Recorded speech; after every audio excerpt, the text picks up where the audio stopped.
everybody. I want to thank everybody who tried to help me with my lawnmower issues. I appreciate it so much. Everything is pretty much resolved or getting resolved. One of my viewers commented about checking to see if like a little flap thing was shut that was supposed to be open underneath my carburetor and all. And I got that message last night. That was what I was going to do the first thing this morning when I went outside. I was going to go take his advice. He kind of explained to me how to do it, and I was going to check that and see if that would work. Well, my brother-in-law texted me early this morning and said he was on his way up. He was going to come look at my lawnmowers and see if he could help. And so when he knocked on my door and came in the house, I started telling him about that and how that might be a problem. And he said, yep, that's what it was. I already fixed it.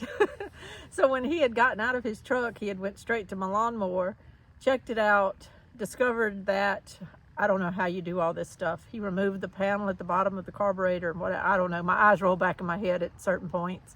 I want to learn how to do things like this, but I have to watch it to learn how to do it. And he had already done it, and we moved on to the next issue. But that was what it was. And when he fixed that and put the panel back on or whatever, he cranked it, boom, the lawnmower started and stayed started. So that's done. I haven't went and used it myself yet, but I'm sure it's done. It just makes sense that that would be what was wrong with it, because if it was something really, really serious, I don't think it would have ever pull started at all. And it did pull start, it just wouldn't stay started because it seemed like there was something clogging, either the gas being able to get to the engine or the carburetor was clogged, and that's what it was. A flap was shut. So got that fixed. Now the riding more serious, because that bolt that was holding the blade on, that third blade, just could not be fixed. Even my brother-in-law couldn't get it off. It's almost like it was melted onto the post where the bolt was onto. And but my brother-in-law did look at my blades and said that they were shot. I really needed new blades. I think what it is we just have so many trees here and roots, and they're everywhere. The roots are everywhere. And I think just the blades have taken a beating. So he used our trailer and his truck, and we took the mower to the shop. I really wanted to avoid that if it was something I could fix myself. But the truth of the matter is, my husband used to take this mower and have it serviced every year. Any mower that we had, he did that with. Every year he would take it with him to work on a trailer. There was a place down by his work that would service our mower every year. And sometimes they would just keep it during the winter, and he would pick it up after the first of the year when they told him it was ready. And so it always kept our mowers in really good shape. Well, my husband has not done that in the last 2 years because of his illness and everything, his stroke.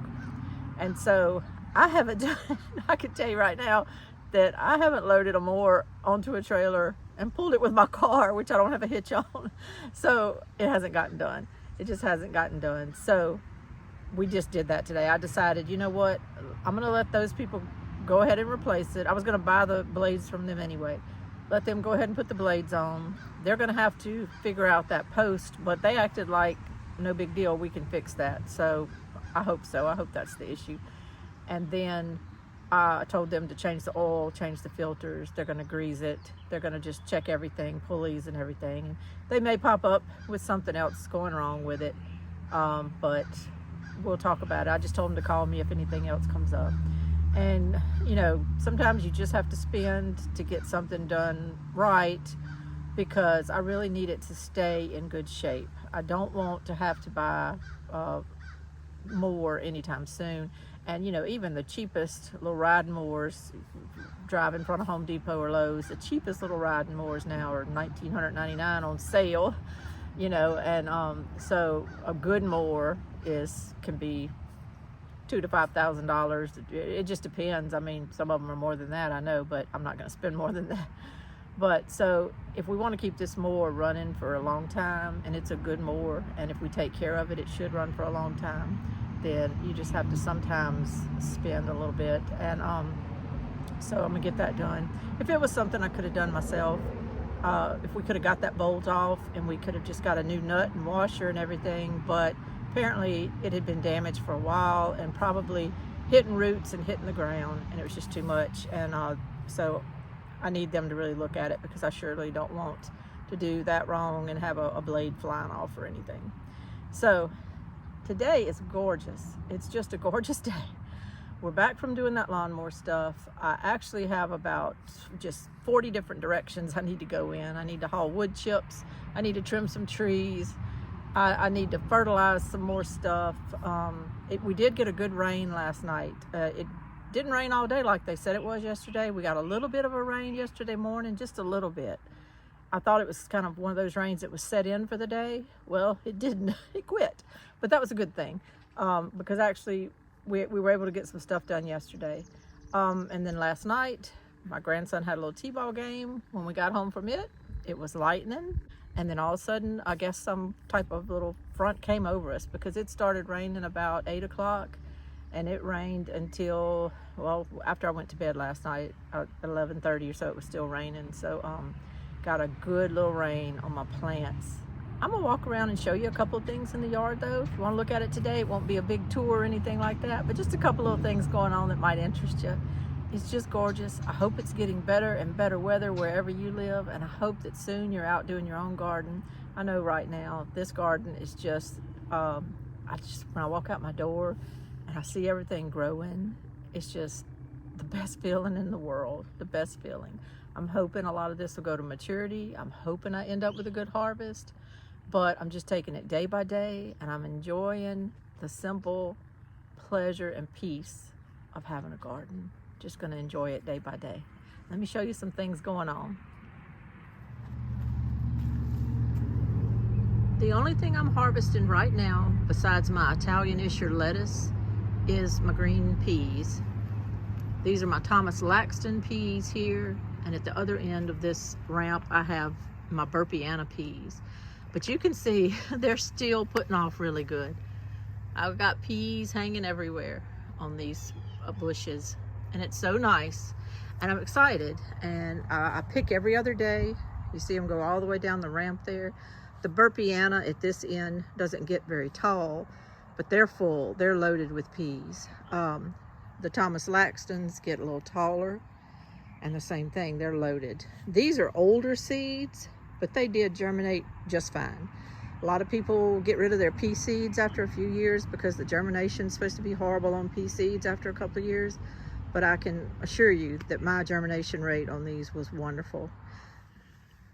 I planted down here, you can see at the bottom, some scarlet runner beans. And I did that all the way down. They're at the bottom of these peas, all the way down. It's about 36 to 40 feet or so there. Well, they're growing. They're growing. This one is kind of flopped over right now, but it's putting out a runner. It's ready to grab onto something. I'm kind of trying to keep them off of my peas. I don't want them twining all up in my peas right now. My goal was to take the peas out because I thought they would be about finished, and to take these scarlet runner beans and I'll train them to go up, because they do get very vigorous. They're vigorous climbers. They put off a lot of flowers, and a lot of people will grow a scarlet runner on a trellis. But my peas are still doing good. And not only are the peas still producing, but I'm still getting a lot of blooms. I'm getting flowers everywhere. And so it's like the peas want to even put on more sets of peas. They just keep on going. But I'm not sure. I need them to kind of wind things up. Usually around here it's gotten hotter by now, but it's still staying this mild, beautiful weather here in South Louisiana. And my peas are liking it. So they're just hanging around. Look at this right here. Look at this. Look at all those peas. These are on the Burpianas. You can see it just continues on. They're having a good time at the home place here. They're having a good time and they don't want to go anywhere. So all my scarlet runner beans, they're just getting bigger and bigger. And my peas are just staying happy. And right now everybody's coexisting. But at some point, all of these big bean leaves down here, they're all going to start putting off runners, and I'm going to have a time keeping them out of these peas. But right now I'm just going to go with it. I also planted some sweet peas. When you see little green leaves, up in here. That's my sweet peas, like that right there.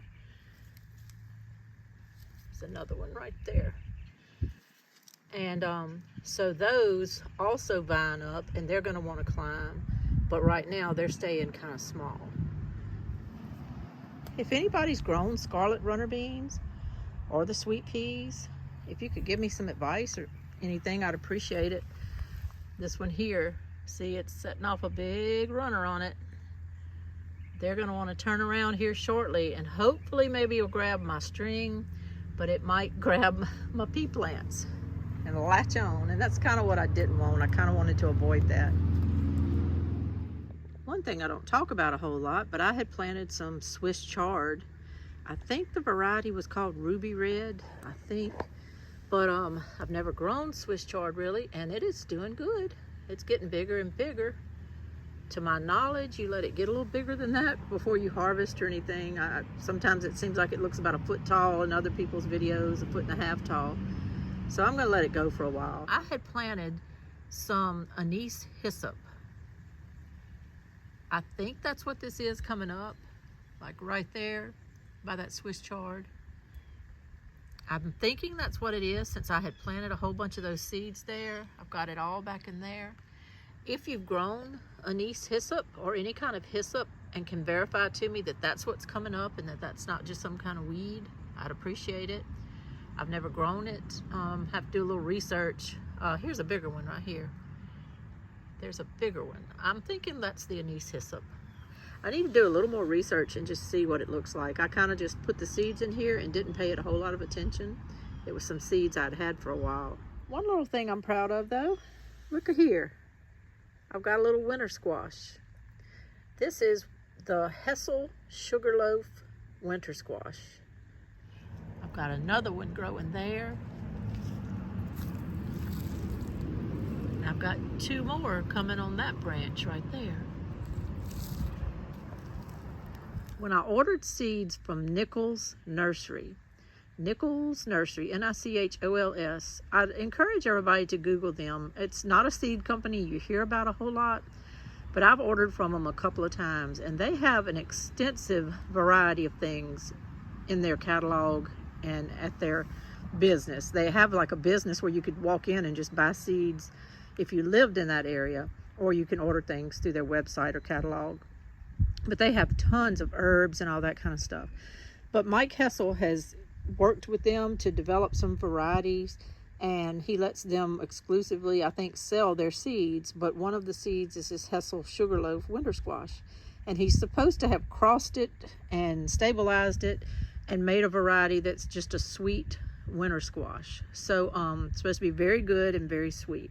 We'll see. I'm excited. So far so good. These over here are my golden Jenny melons, and look at all those blooms on there. Hadn't seen any melons coming up on there yet, but there's blooms everywhere. There's another smaller plant right there, but boy, that plant over there is really taking off. I wanted to give you an update on my azalea row pole beans. Going great. There again, I'm blown away by how good it all is working. This down here is the Mary's Meat I've told you about, and you can see they're starting to bloom out. Some beautiful little violet colored blossoms are coming up all on these beans, so I know they're not going to be long before they put out.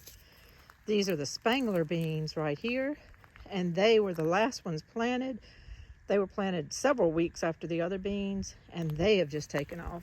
You can see here they're wrapped way up on these poles here. That one is wrapped a lot. Well, gosh, I didn't even see this one. This one goes up almost to my wire. It's not far from the wire. And these were my last planted beans, and they are, I think, growing faster than any of them. These at the end are the Sicilian black swamp beans, and they also, like the Mary's Meat, they're putting off a violet flower,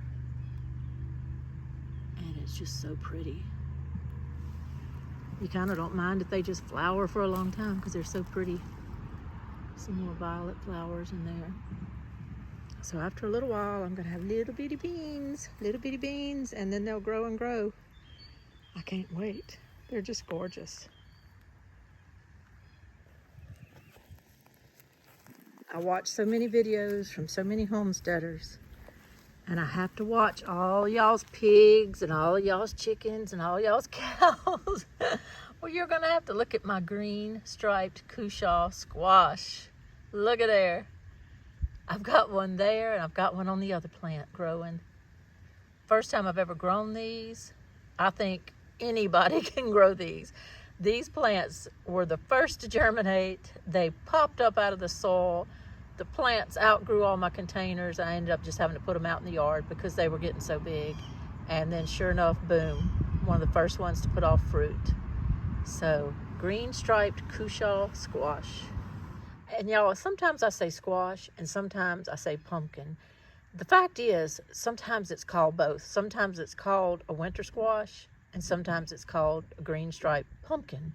So it depends on where you get the seeds, but I think it's the same thing. So if I say green striped squash, please forgive me, because some of my packets say that, and other packets and catalogs will say it's a pumpkin. So it is what it is though, and it's growing, and I'm so happy. My two green husk tomatillos are looking good. I had 2 survive, but that's all you need to be able to get some fruit. And I'm just noticing when I'm walking over here, look at there. Got little tomatillos coming on there. Look at there.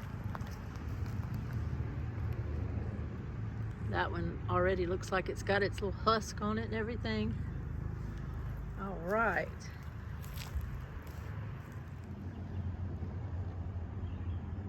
I'm happy to report that my Grandma Nellie's yellow mushroom beans have just about had 100% germination. Look at them there.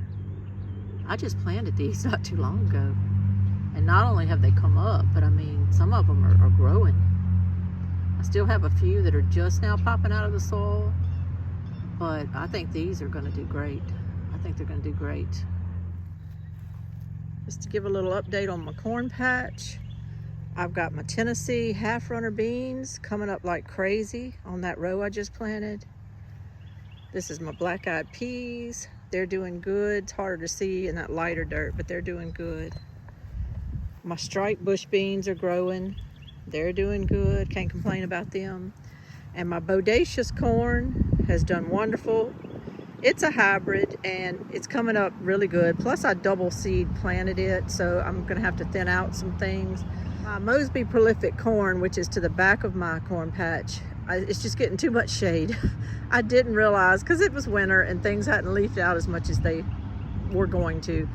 And I didn't realize how much shade they were going to get back there. I think that's what's affecting their germination. I would say I probably have 40% germination back there, though I know you can't hardly see that on the screen here. I did go ahead and go through and replant. I walked it off the other day and I replanted seeds in the mist spots and everything. On this row right here, I had great germination on that end down there. You can see a little white piece of wood I have there. That delineates my front half from my back half. The back half, I have the garden burpless cucumbers and I have heavy hitter okra. Both of those did great. Both of those all germinated great. On this end, of course, my garden burpless cucumbers did fine, but my silver queen okra, I had some mist spots. I have some of it coming up, but I had some mist spots. So I brought out seeds here yesterday before the rain and I went ahead and replanted these mist spots. I really have no doubt they're going to come up because the soil has definitely warmed up over what it was before. I probably shouldn't have planted my okra that early, but the heavy hitter seems okay with it, but silver queen didn't like it. So now that the soil is warming up even more, I think it'll be okay. These are my Mountaineer half-runner beans, also called white half-runners sometimes. They came up great. They're doing great. They're doing as good as the Tennessee ones over there. And so I'm hoping I have me a little mess of half-runner beans at some point. Right here, y'all hadn't seen this yet. Right here, I needed to get rid of some of that dirt over there. I'm trying to use it down. I'm trying to go ahead and figure out what to do with it because I just need to use it up. And if I don't use it all right now, I need to find somewhere else to put it because it's right front and center in my front yard. So I thought to myself the other day, carrots. I completely forgot about planting carrots. So I went and found all the buckets that I had that had holes in the bottom, and a few of them I just added holes in the bottom, and I planted carrots. And since I had 9 buckets, I just had fun and I planted 9 varieties of carrots. I planted some Nantes half-longs there. Let's see, these are cosmic purples. These are ingot, which is a hybrid variety I got from a company called Twillies.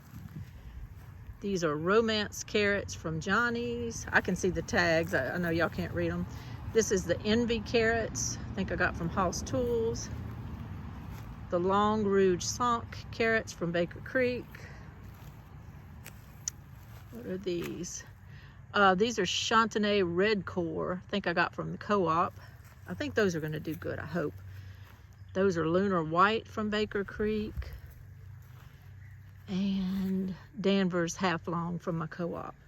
So I have 9, I feel like I have beehives out here for some reason. Every time I look out here, I'm thinking of all these people that have beehives, and these look like I have all these beehives out here, but it's not, it's carrots. I just planted them maybe 3 days ago, 4 days ago, and I'm keeping them moist, but I'm keeping boards over them right now. I've only seen 1 little carrot trying to come up in the ingot bucket, and I think it's too early to take these boards off or anything. So I'm gonna let them kind of start coming up and germinating, and just day by day evaluate when to take the boards off.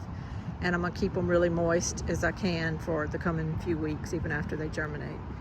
So hoping I'll have some carrots. I'm not gonna go on and on about every little thing I've got out here, but I will tout again this Italian Isher lettuce. It has been harvested. I gave some to my sister. I thinned it out and gave some to her. I've harvested it for myself for salads. I came out here a while ago and cut some off for sandwiches for lunch. And it just keeps on going. It keeps on going. I guess it is a cut and come again. It does grow back. So if anybody wants to order that through Territorial Seeds or wherever you can find it, I would highly recommend it. And it has a very, very good taste too. So this Italian Isher lettuce. Well, y'all, that's about it. I've got a lot more I could show you, but it's kind of redundant. I've showed you pretty much all of it. I'm waiting to put some more of my seedlings in the ground and get some more tomatoes going. And then some of the tomatoes I do have going, I'm already starting to get blooms on them and stuff like that. But I'll kind of wait till my yard gets cleaned up, till I can fully mow, and then do another little tour around the 1st of May. I'm enjoying it. I hope you're enjoying your yards. I hope you're enjoying spring weather wherever you are, and just get to growing. Plant something in the ground, plant things that make you happy, plant things that are really going to bring you some joy. This is Lainey from Hilltop Homeplace. Y'all have a great day. Bye-bye. It's late in the evening, but I'm going to add this little bit on because when you're piddling during the day, things come to you. I got a pack of pole beans in today called Dean Edwards beans from Seed Savers. I have tons of other ones I could plant, but I decided I might just plant those, or I don't know, depends on how many seeds are in the packet. I may pick something else. But what I was going to say was, I have this long row here that's going to be tomatoes and melons. I already have some growing in there, and shishito peppers. And I'm going to add things in here once they're ready to come out of my solo cups. But right here is the end T-post. Well, I was just walking by a while ago and I realized I have this end T-post over here from this little bed where I have Jubilee tomatoes and my Pedigree Durin melons and things like that. I think I'm going to hook them together with string, do it really tight, and plant me some pole beans here. So I took my little wheel hoe from House Tools that I got a long time ago, and what I'm doing is I'm just stripping off the grass. I stood at one, and gave myself an eye line, and I'm stripping off the grass down here below this tree, and then I'm gonna put dirt, good 8-10 inches of dirt there from my dirt pile. I'm gonna mix it a little bit with some pine straw and things from my wood chip pile, and then I'm gonna circle all this really well with wood chips. I have found that it does a good job of killing the grass and stuff.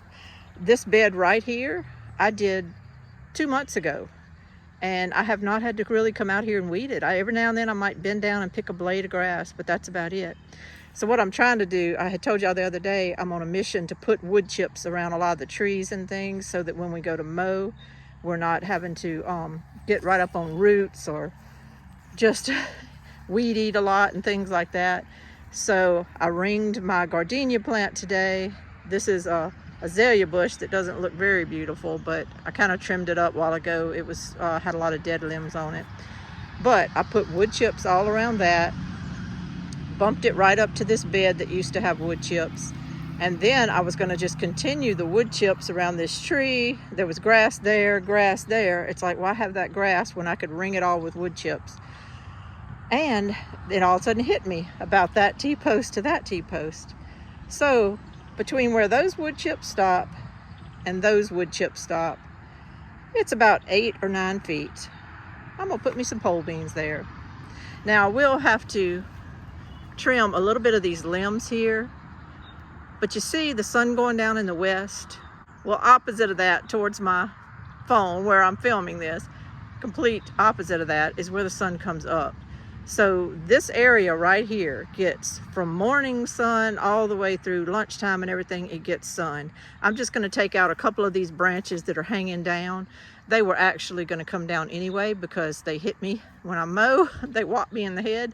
So they're going to come off the tree, and that'll give even more sunlight under there. But these will get a lot of sun during the day, even though they're right under these pear trees. So that's just a little add-on, a little something I'm going to do, and just keep growing. Just keep growing, growing, growing.